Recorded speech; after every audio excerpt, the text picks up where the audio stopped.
Some of you don't have kids, and you're not going back to school.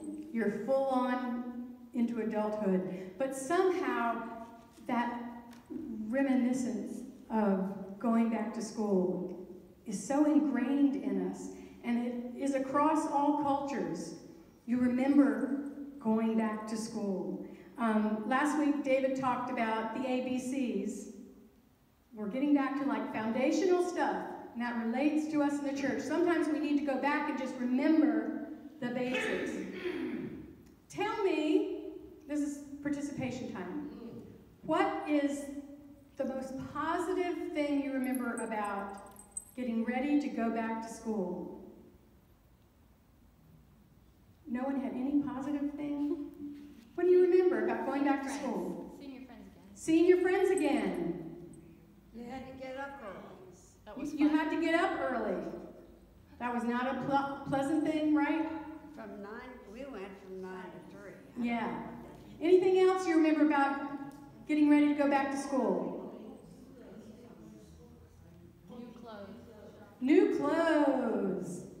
And do you remember, like, at least in D.C., because I grew up here, in September, it's still hot, right? But your mom would take you shopping and you'd buy, or at least we would buy, like a new pleated wool skirt and tights and, little sweater vest or something like that. And it's like 88 degrees outside and you're wearing your new clothes that are not really appropriate yet. Anything else you remember about going back to school? Betty? I remember getting on the school bus and seeing some of my friends again. Yeah. Right, getting back on the school bus. Meeting a new teacher. Getting a new teacher, a new chance, right? So when you arrived, did someone say something? I didn't hear. Oh, so you got out of your chores? Yes. Yeah, that is an upside. One of the things, when you arrive back in school, almost every class, you go over the rules, right? You go over the new rules.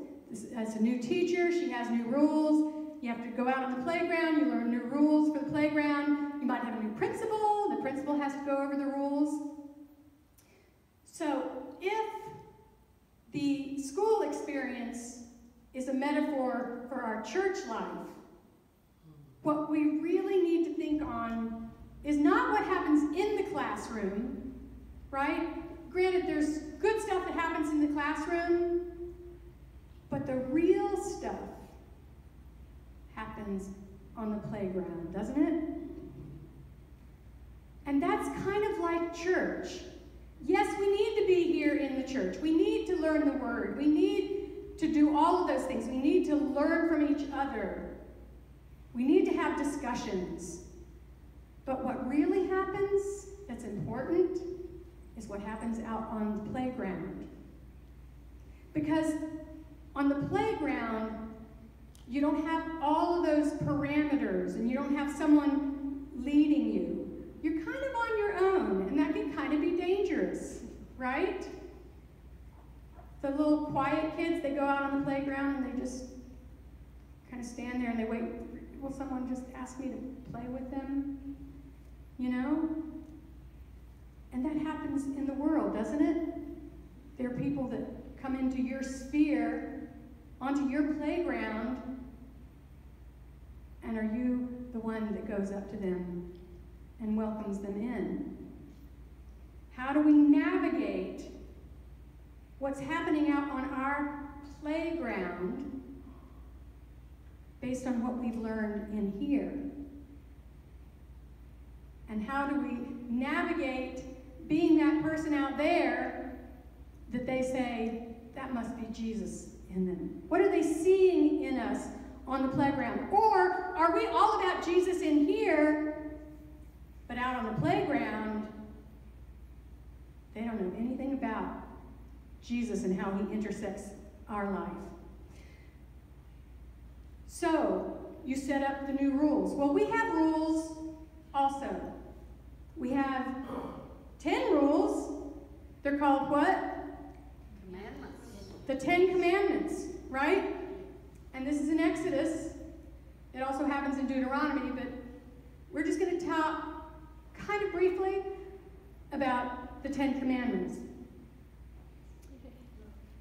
So I have rewritten, not that I need to dumb down the gospel for you guys, because I know this is a smart bunch, but I've rewritten them a little bit so that they're not so covety and thee and thou and shout and all those words. So we're really trying to get to the meat of what are the Ten Commandments? What are the playground rules that we should have? Number 1, no other gods besides God. 2, and we're going to break these down and talk a little bit about them. No idols, worship only God. 3, always treat God's name with respect. 4, keep the Sabbath a day of rest to thank God. 5, obey your parents. 6, do not hurt others with words or actions. 7, keep your promises to others and God. 8, do not steal from others. 9, always tell the truth. And 10, do not be jealous or envious of others. And then the greatest commandment is love the Lord your God with all your heart, all your soul, all your mind. So after he sets up these 10 commandments, the next 12 chapters, God speaks about character and our behavior and what our society should look like and worship. The basic expectations for the people. Because you see, God has saved them. He has brought them out of Egypt. And you may have seen this in like old westerns, but it's a concept of if someone saves your life, then you owe them your life. Have you ever seen, like, I mean, I know Tarzan movies would be like this, and someone would say, no, you saved my life. I must follow you wherever you go now. I am yours. It's not a foreign concept. It is to us in this culture.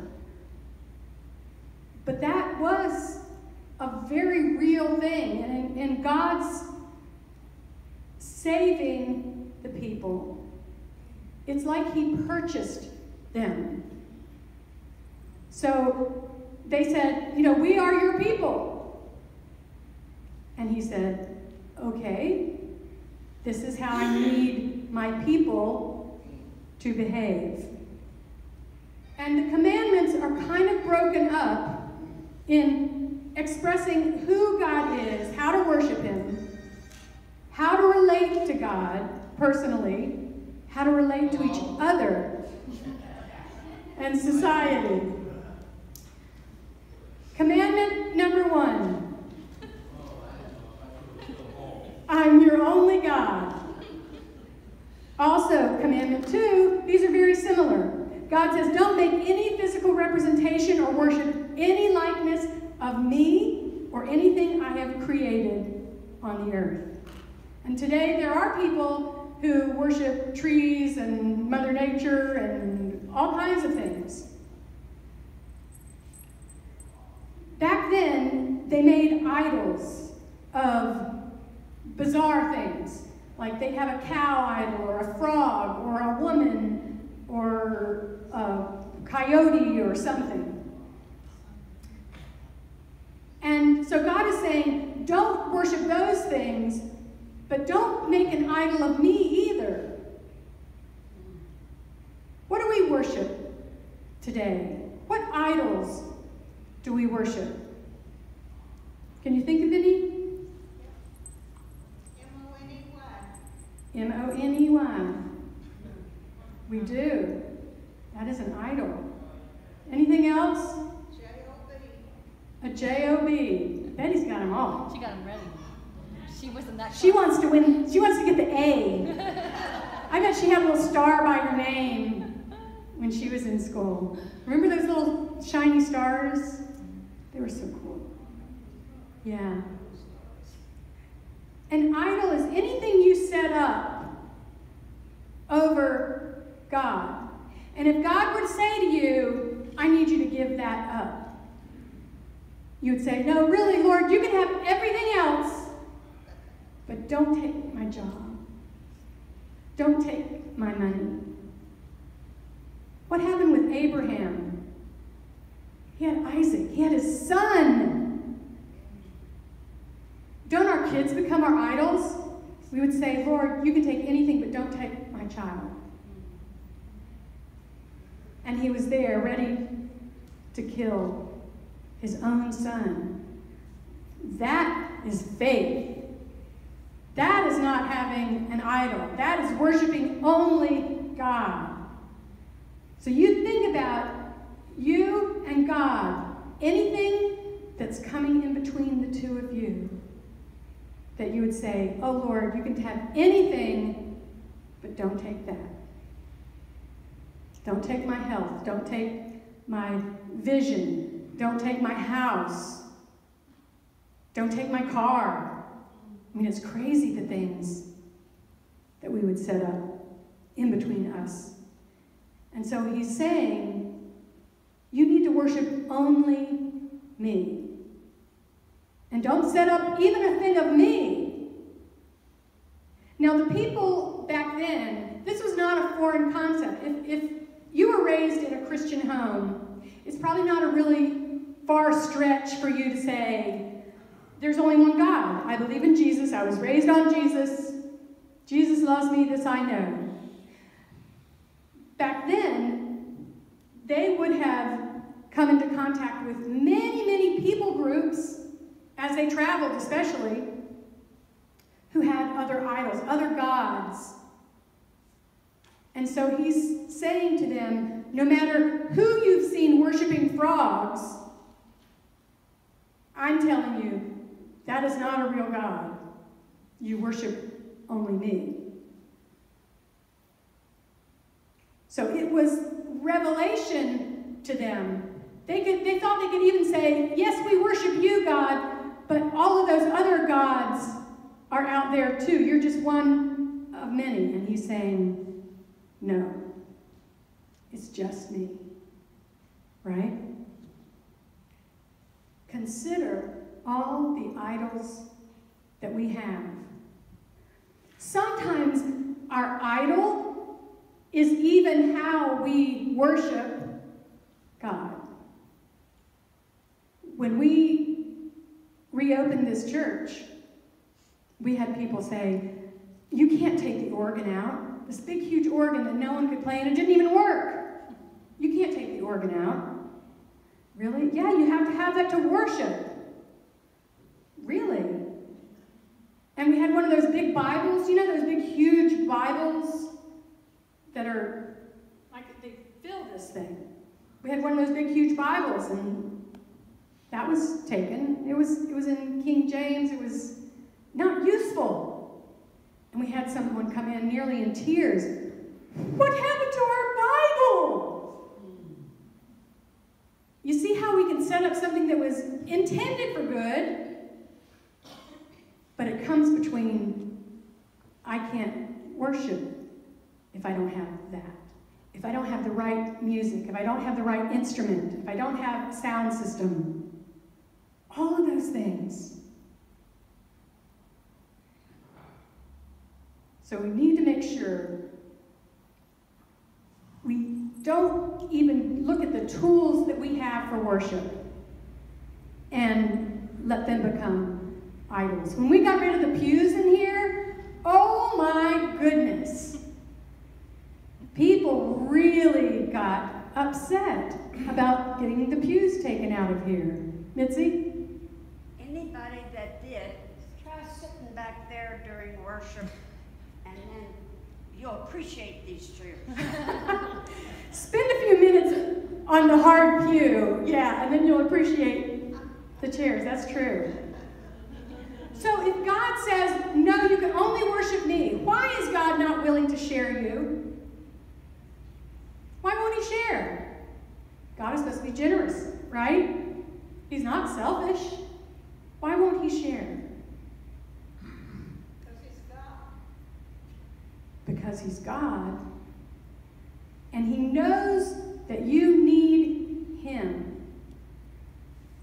I thought of this just this week, and I'm sure other people have said it before.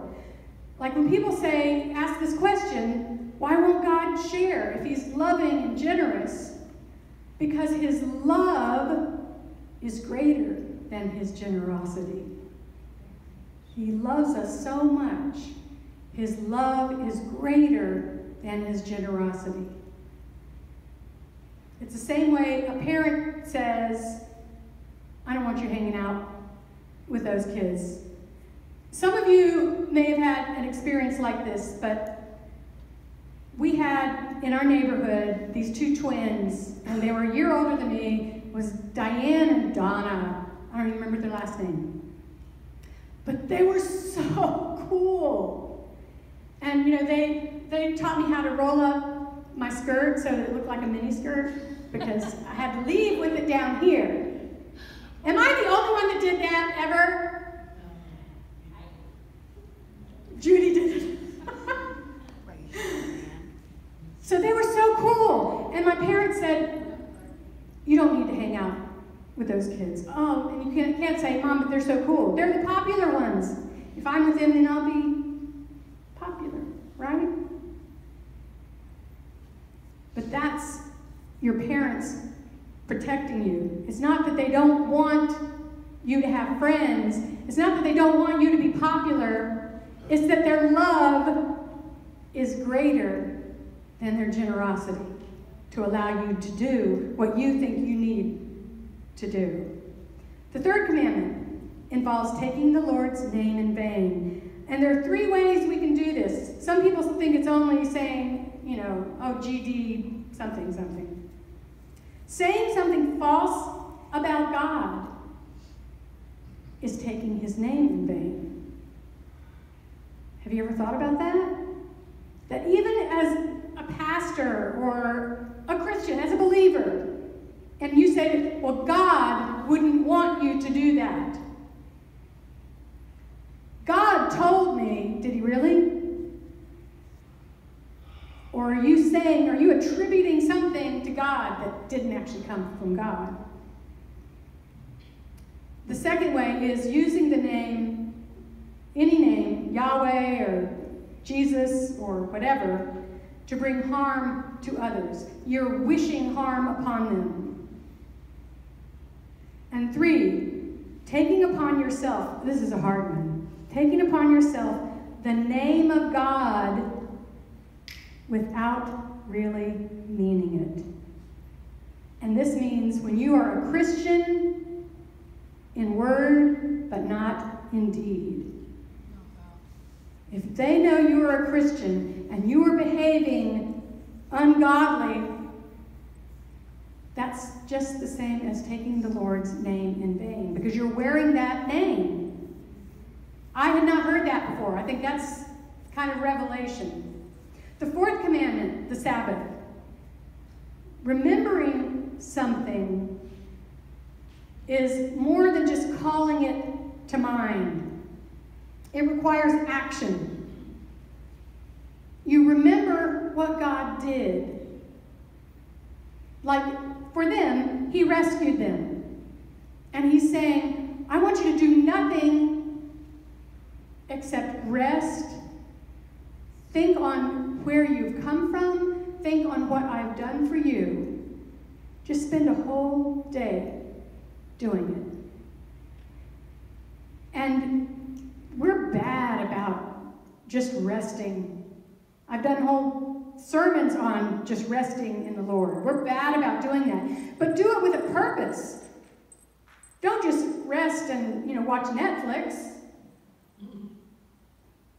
It would be the same as if I said, okay, as I look over today, Lisa put all the music together, and David made the coffee, and brought the snacks up, and Betty came all the way from Egypt to get here.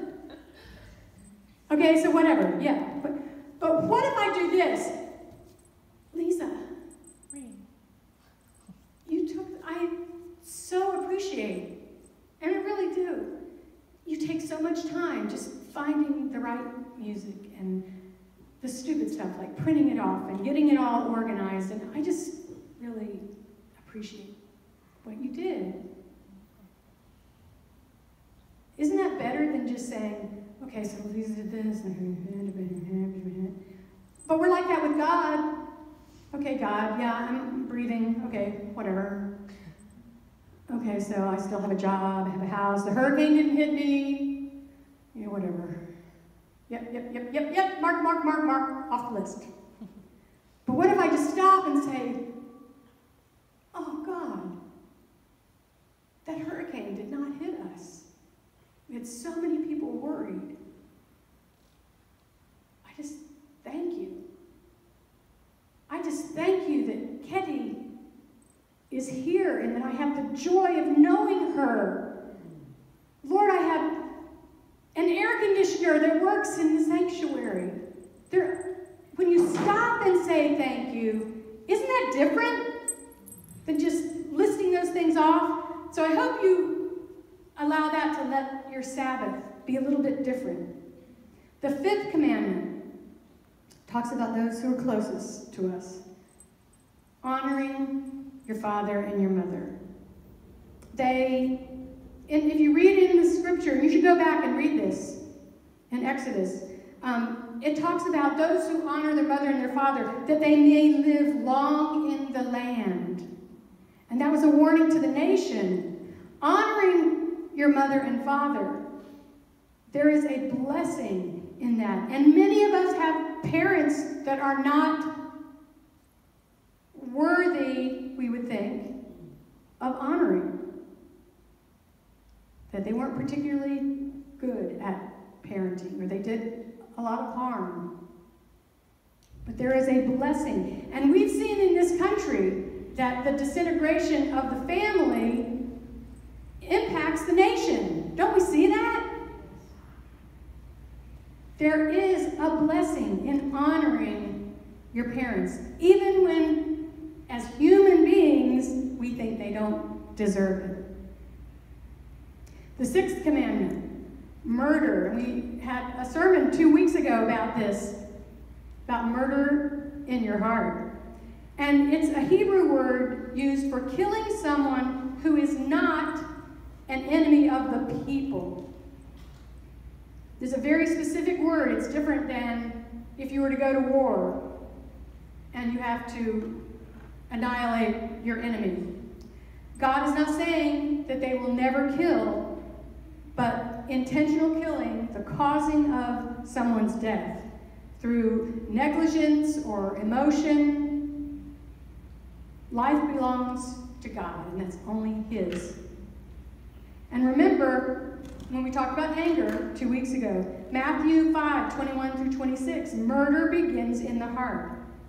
And he says, you have heard that it was said to those of old, you shall not murder, and whoever murders will be in danger of the judgment. But I say to you that whoever is angry with his brother without a cause shall be in danger of the judgment. The 7th commandment, adultery. God has a very high view of marriage. Keeping marriage was sanctified. It's interesting, speaking of marriage, that he wrote the beginning of the 10 Commandments very much like a marriage ceremony. The words he used were just like the ceremony, the religious rites that were used in a marriage ceremony, that you will love your God only. Very similar to the marriage ceremony that they used. Keeping marriage sanctified. Physical adultery is clearly prohibited. The 8th commandment, thou shalt not steal. Theft comes from greed. You want something of someone else's. Remember, I wrote this a couple days ago, and then this morning I turned on the news and saw it again. Remember the aftermath of Katrina, and people were just taking things out of the stores, the looters running free on the streets. Remember I think it was Freddie Gray in Baltimore, and they went into CVS and were burning it down. We know what happened in our city on U Street when there were riots going on and they were just breaking all the store windows and just going in and taking, except for Ben Ali, except for Ben's Chili Bowl. They went in and just looted. And then this morning I turned on the TV and they're looters. And there's a reporter standing out there and saying, "You guys can't take this stuff." And they're like, carrying boxes out of a CVS. I don't know why they hit CVS. I do think that it is something, it probably is like a very primal thing, an eye for an eye. And I think there is, some are not doing it like this, but I think there is something in people's primal spirit that says, you've taken something from me, I need to take something from you. And it may not be something real that was taken from them, but they feel somehow treated poorly by society, that they don't have the same status as other people in society.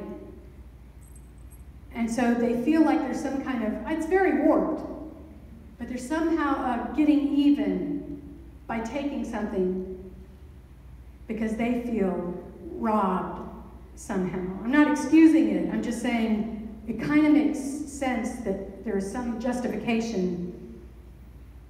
Without values and boundaries set by our Creator, sinful man will naturally degenerate into this kind of chaos where those warped things start to make sense. The 9th commandment, perjury.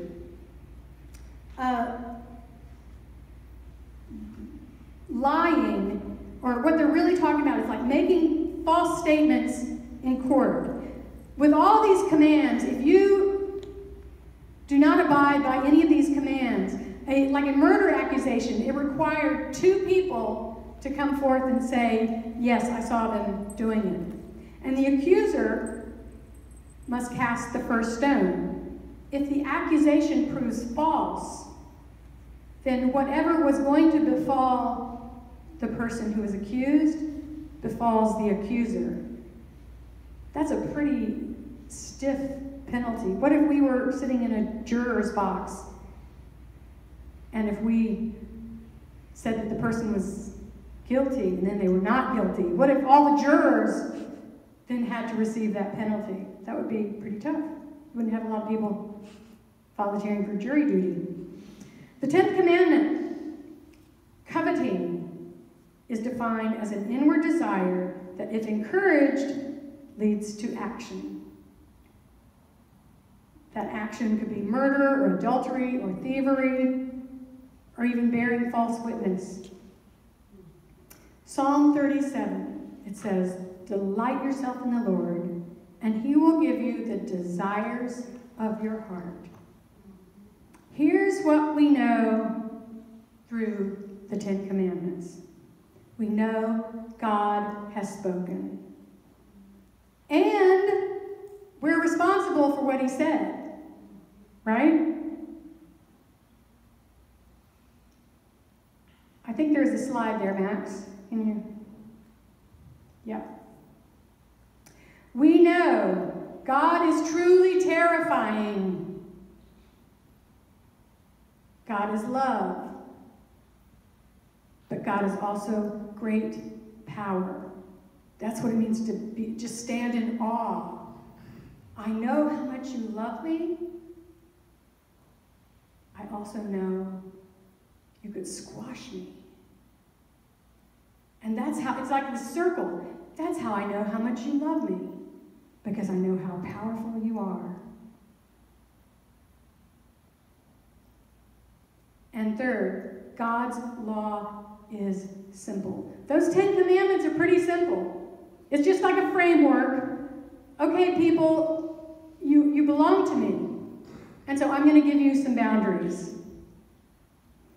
They're very simple, but they're hard to follow on our own. They're hard to live out, every single one of them.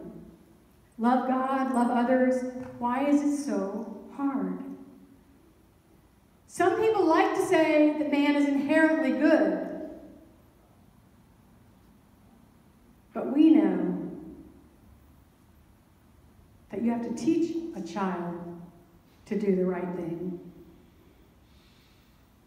We still try to follow the Ten Commandments outside of Jesus. 2 Corinthians 3:16 says, "Now the Lord is the Spirit. And where the Spirit of the Lord is, there is freedom." You read part of this from the Old Testament today. Where the Spirit of the Lord is, there is freedom. How can you say there's freedom when you're telling me, I have all these parameters? Whichever way I turn, I'm going to bump into something. And we all, with unveiled face, beholding the glory of the Lord, are being transformed into the same image from one degree of glory to another. A lot of people use that from glory to glory. And it doesn't really make sense. Because you're saying, I'm in one glory now, and then I'm going to experience another glory. But what it's saying is, the more I look at him, because he is glory. It says, beholding the glory of the Lord. When I behold who he is, when I think on who he is, I start to look more like him. That's what it means, from glory to glory. It's not like, I'm going to go here and have a glory party, and then I'm going to go over here and I'm going from glory to glory. No, it's about the more I spend time with him, I'm increasing glory to glory. Just let that glory just come upon you. The more you look at him, the more you spend time with him. This is why your parents didn't want you hanging out with the cool kids that were actually bad kids. Because you can go from glory to glory hanging out with Jesus. I don't exactly know what you call it, but when you hang out with the bad kids, you go from crap to crap. I don't know. Not good to not good. Isn't that true? You lose sight of what the good stuff is when you're hanging out with bad people.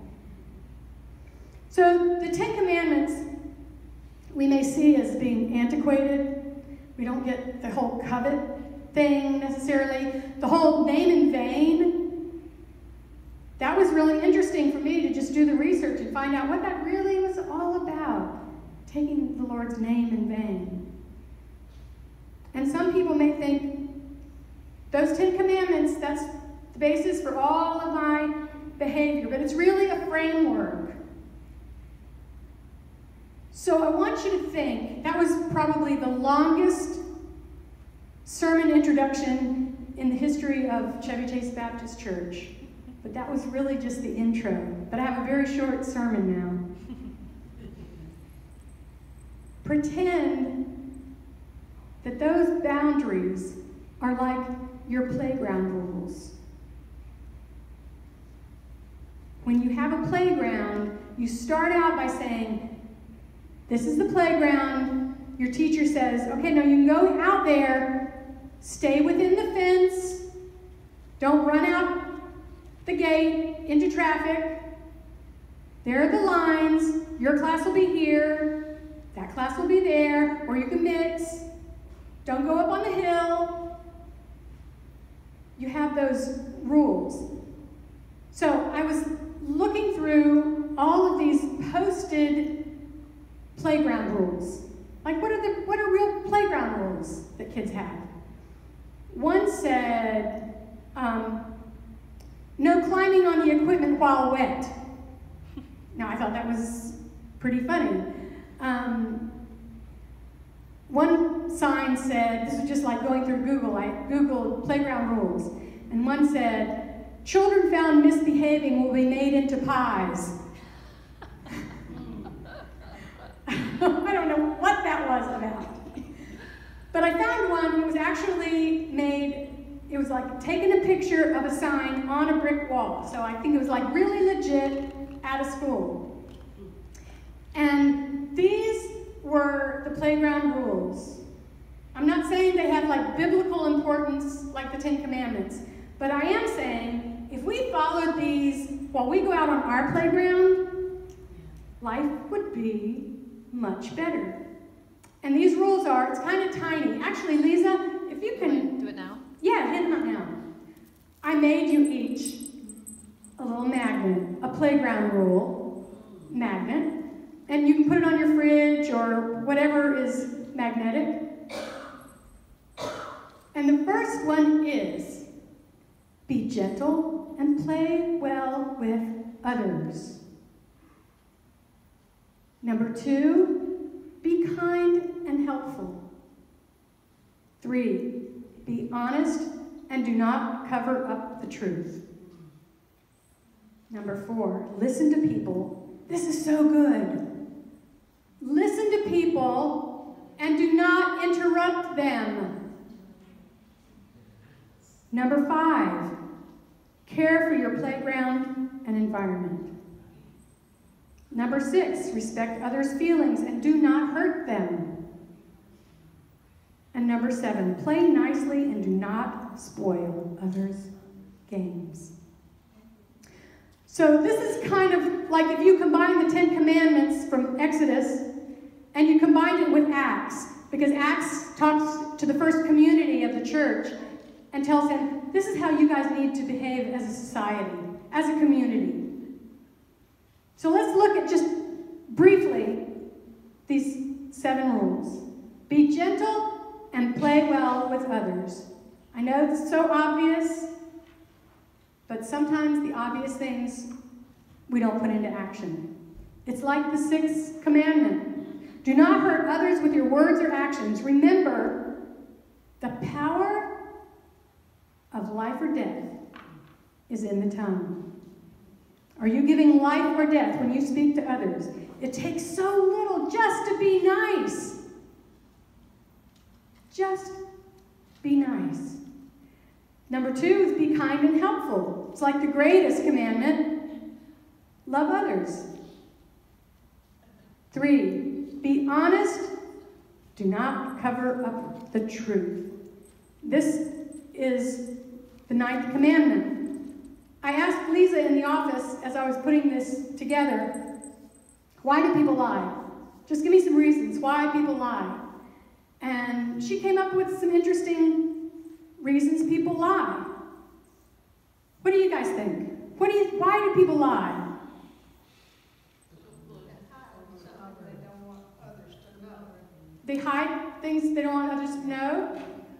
That's to look good. To look good. Yes, that is true. Anything else? Why do we lie? Because none of us lie. Never. Here's some reasons. I put these together. They want something, or I should take ownership. We want something that's not earned. And I'm not saying this is like stealing. We want something for free, something that's not earned, like our taxes, grades, handicap parking. Yeah, we haven't earned that, but we want it for free, right? It's that same mentality that makes us take a giveaway even that we don't need. Like they're giving out dog food and we don't have a dog, but it's free. Right? That's lying. Another one is we want to appear more interesting than we are. We exaggerate. Oh, you should have seen what I did. You should see what I have. Sometimes we lie to protect ourselves. I didn't break the lamp. Johnny broke the lamp. He was catching a butterfly in the dining room and broke the lamp. Right? Self-protection. I really weigh 155, but I'm going to tell the driver's license guy that I weigh 125. And then I'm going to suck my cheeks in so he believes it in the picture. Sometimes, this was one Lisa brought up that I had not thought of. Sometimes we lie to avoid conflict. I just don't want anyone to fight, so I'll just say, no, she didn't really say that, or no, that really didn't happen, or whatever it is. You just don't want conflict to happen. So you have this like good intention, but it's still lying. Sometimes you want to maintain a relationship. Sometimes someone is angry with you, or you fear that they'll be angry with you, so you just tell them what they need to hear so that you're still going to be in a relationship. We see lying in politics as control and manipulation. I'm trying to get them to believe that I believe this so that they will cast my name in the voter's box. How many of you have known a pathological liar? Do you know what the expression means, a pathological liar? Someone who lies when it doesn't even matter. It has no import, it has no impact on anything. I had a roommate in college, and she passed away our sophomore year. But freshman year, we went to high school together, and then we went to college together, we're roomies. And she would lie about anything. We would go to a party and she'd say to some guy, oh yeah, I'm from Sarasota, Florida. She always picked Sarasota for some reason. She was from Falls Church, Virginia. And she would say, I'm from Sarasota. And they would see that we were roommates, and they'd come up to me and say, oh, I met your roommate, so you're from Sarasota, Florida. And I'm like, okay. I mean, why would she lie about that? So there are people who lie for absolutely no reason.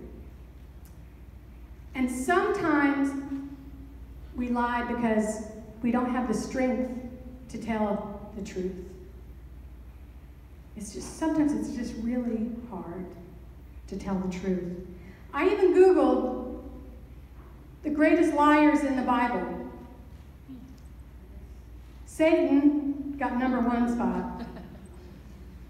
Peter, I will never deny you. Judas, oh, Lord, that would not be me. And there was a whole list of others.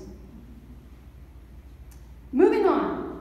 Listen to people and do not interrupt them. Remember that power of life and death is in the tongue. Here's a revelation. Sometimes it's the most powerful tongue is the one that you can hold still and just listen. Isn't that great? Do you have a friend that you call because they're not like, oh, well, this happened and I'm really not sure what to do and blah, blah, blah, blah. And that friend goes, well, if I were you, blah, blah, blah, blah, blah, blah. But sometimes you want that friend to say, I'm so sorry. I'm sorry. And just be silent and just listen. That's a powerful tongue. That tongue that can be still when you just need someone to listen. That's what a therapist does. Like, why are we paying them $150 an hour? Half an hour? Because they listen. Isn't that sad? You don't have people that listen? I'm not saying therapists are bad. They can be fabulous for you. But yeah, be that friend. On your playground, be that person who listens. Number 5, care for your playground and environment. When you don't care for the things around you, that's stealing. Have you ever thought of that? When we are in Ghana, when you travel in Ghana, and I don't know how other countries are, it looks like it's been snowing as you drive down the highway, because they drink these water bags, and you'll see them as they drive down the road. They just throw them out. And it ruins the landscape. It's stealing what I should be able to look at, God's creation. We need to take care of our environment. Number 6, respect others' feelings and do not hurt them. When you hurt others, you're hurting God. He created them. It's like, I can yell at my sister, but don't you yell at my sister. God's kind of like that with us. I can yell at your sister, but you can't yell at your sister because she's my child. Don't yell at my child. And number 7, play nicely and do not spoil others' games. Don't be jealous of what others have. That's what it means when you're spoiling someone else's game. I don't want you to have fun. When someone comes back from a vacation, you say, must be nice, I was stuck here and blah, blah, blah, blah, blah. Oh, wow, that just stole my joy. Share in other people's good stuff. Play nice. The 10th commandment says, do not be jealous or envious of others. We want to love the freedom out in our playground. But we have to have parameters. We want to work where we want to work. We want to live where we want to live. We want to shop where we want to shop. That's our playground. God put you on the playground you're supposed to be on. But He gives you rules. This is how you play nicely on your playground. It's not by accident that you're there. It's just like the DC public schools. They assign you to a school. That's the playground you're supposed to be on. If you're here and you say, well, I hate this city. I don't even want to be here. I'm sorry, that's your playground. Might as well have fun. Go play. Go be nice to people. Go make friends. It's not the stuff that happens in here. This is the academics. This is learning the multiplication tables. It's out there that matters. That's where you met your friends, out on the playground. That's where you really became friends, was out on the playground. And the same is true for us. We were assigned to this playground. So let's go have fun. Let's go have relationship. Let's go be nice to even the kids in the lower grades. Let's go be nice to the new kids. You know, that's why a lot of people don't come to church, is they think it's all about those rules. And they think, I can't follow those rules. But we need it to be like our playground. Come on. Join us on our playground. There are a few rules, but it's to keep you safe. And actually, you have freedom within those rules.